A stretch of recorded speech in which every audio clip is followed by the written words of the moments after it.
ఇది 30 feet road. ఇది మనకు కనిపించేది.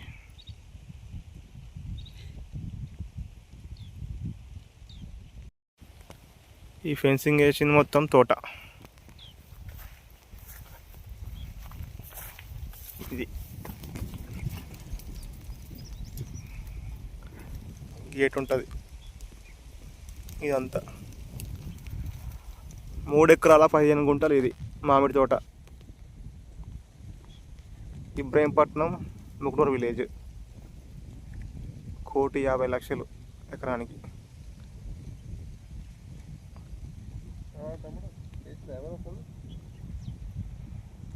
ఫెన్సింగ్ ఉంది చుట్టుముట్టు. బోరు ఉంది. ఆ కొనాకు మీకు ఒక రూమ్ ఉంటుంది.